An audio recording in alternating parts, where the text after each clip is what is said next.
had been on a breezy afternoon in Calister that Atticus and Salvador were leaned over their Vortem board, engaged in a game, when Marcus paid a visit. He had made the journey in his sailboat, controlling the sail and guiding it alone, as he had many times. Strands of his dark brown hair fell loosely over his face as he approached the Vortem table, and he swept them away with the edge of his left hand. Atticus lifted his eyes from the table as Marcus was announced into the sitting room, and he smiled happily at the appearance of their friend. Salvador, however, the younger brother, was too deeply intent on his next move in the game to notice Marcus's presence.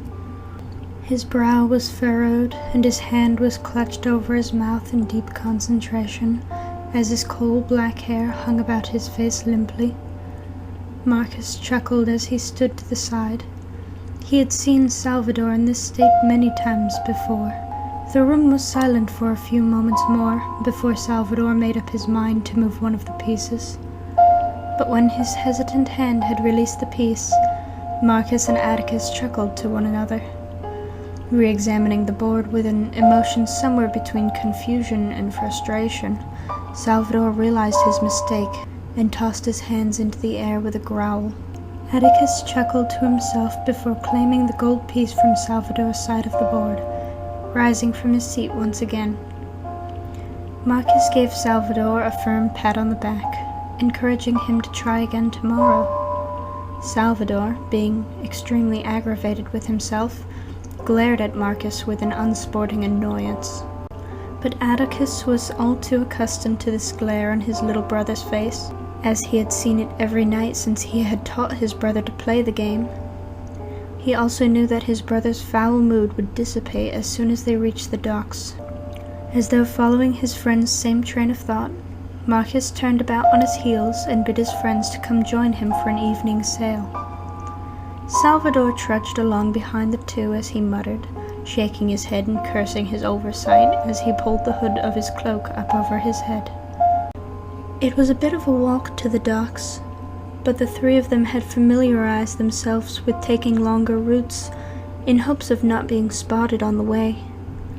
They would travel southward for quite a bit, coming at last to a dock that was seldom ever used, due to the fact that the south was composed of farmlands instead of villages or markets. They had made the journey many times before, and were used to traveling by the dim light of evening, for the darkness concealed their otherwise recognizable royal faces. Most recognizable among them was, despite Marcus's resemblance of the Guardian, in fact, Salvador. Salvador had an unusual trait that set him apart from any other child in the kingdom. Although most of his hair was black as midnight and trailed far down his back, one section of his hair had always been different. A silver cluster amid the black strands gleamed like the blade of the Guardian's axe.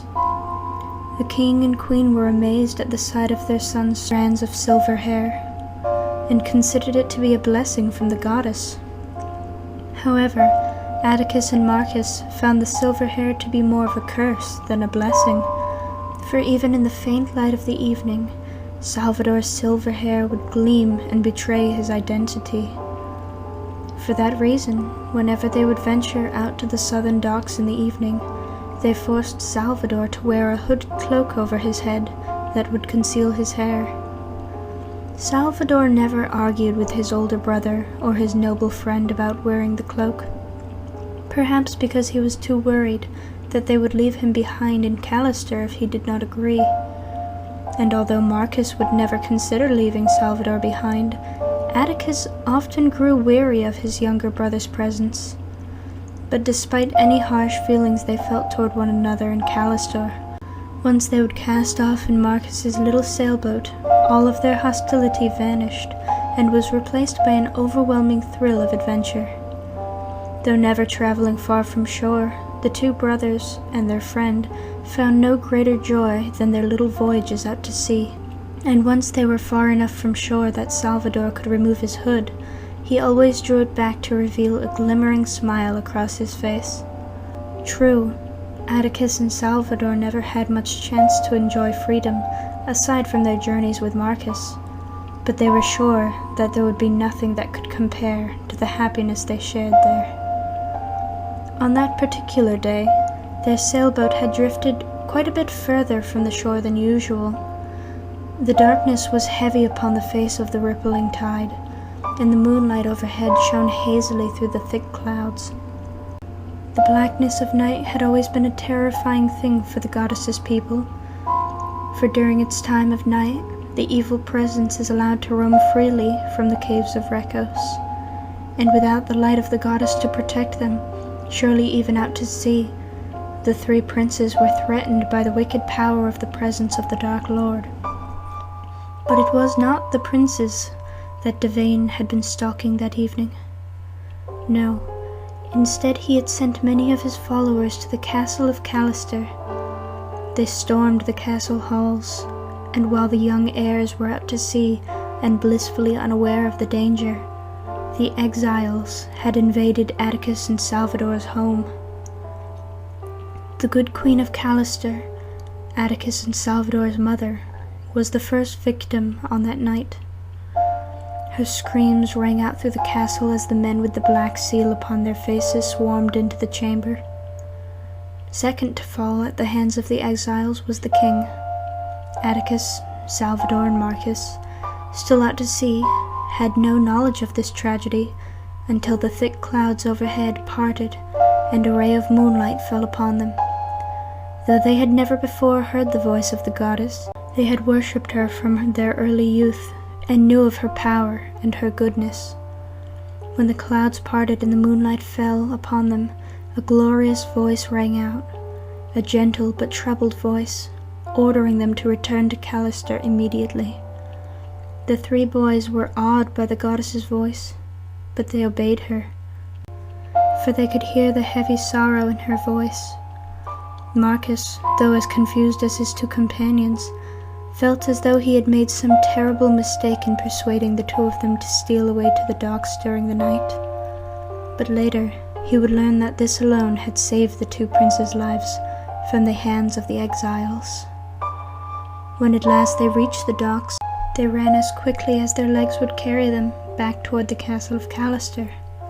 Salvador did not bother to replace the hood over his head as they ran north toward the villages and out of the farmland.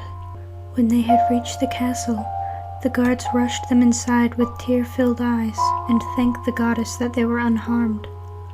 The boys were confused, but they soon learned the truth as they were brought into their parents' chamber to witness the terrible sight. Atticus and his friend Marcus were both old enough to understand who the exiles were and why they had committed such deeds for their Dark Lord. But Salvador, who was only 10 years old, was utterly confused and crushed by the loss of his parents. The guards told the boys that exiles had stormed the castle, but in describing them, he had called them Favian exiles, for these particular servants of the Dark Lord had golden hair. Instead of understanding that the word Favian was used to describe the people of golden hair, and that the exiles were their true enemy, Salvador saw the golden-haired people as the enemy of his people. Atticus and Marcus were unaware that Salvador was under such a false understanding, so they had no reason to explain the true meaning of who the exiles or the Favians were. But the castle scribe, Grandfather Duval, saw a deeper disturbance in Salvador's young eyes than just the pain of the loss of his parents. He could see hatred brewing in his heart, and even more striking than just the hatred in his eyes was the manifestation of his silver hair. The scribe watched as 10, 20, 30 of Salvador's black strands of hair intertwined with the glistening silver and were strangled into becoming the same glittering threads, multiplying slowly. But the scribe knelt beside Salvador, grasping his shoulders firmly.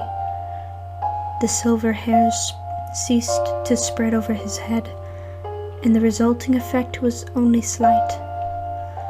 Duval looked into Salvador's vengeful eyes and shook his head, whispering a statement which Salvador would remember for the rest of his life.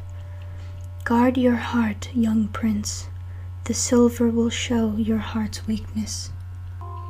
Though the scribe had meant to warn Salvador that hatred would corrupt his heart, and that the silver was revealing the extent of the corruption, Salvador, being only 10 years old, could not understand the scribe's cryptic words, and in fear, Salvador clutched at his heart, believing that the scribe was warning him that his heartbeat would halt if the silver continued to spread.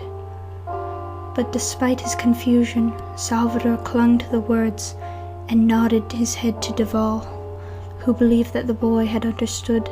Salvador was certain that the golden-haired Fabians were to blame for the death of his and Atticus's parents, and believed that they sought to destroy the two brothers as well, and so his hatred stagnated in his heart. Over the next few years, Salvador had drastically distanced himself from his older brother Atticus and from his friend Marcus. For most of the day and night, he would barricade himself in his chamber. Atticus was completely ignorant as to what Salvador did in that lonely chamber. Recently, Salvador had stopped challenging his brother to rematches of their evening game of Vortam, and eventually it became rare that the two ever passed by each other in the hallway. The pain of his parents' death had told heavily on Atticus, but his friend Marcus had done all he could by spending time with his friend. Often, Marcus would arrive in the early morning to spend the day with Atticus, and would not return to the island of Ghent until late in the evening. Salvador grew increasingly distant from his brother and from Marcus until he remained in his room at all times, even to the point of having his meals brought up to his chamber. And sometimes in the dead of night, if Atticus strained his ears against the silence, he could hear the soft sound of Salvador crying to himself in his room. Atticus longed to comfort his brother, but Salvador refused to leave his chamber, and shouted at the top of his lungs in a rage when Atticus would knock on the door. Eventually, Atticus decided that it would just be best to leave Salvador alone, and that he did, and the two brothers passed the years distanced from one another. It felt as if all the closeness they had shared as children had vanished, as though there were oceans between them, when in actuality all that stood between them was an old oak door which separated the light hallway from the darkness of Salvador's chamber, the darkness which was slowly creeping into his mind and seeping deeply into his heart.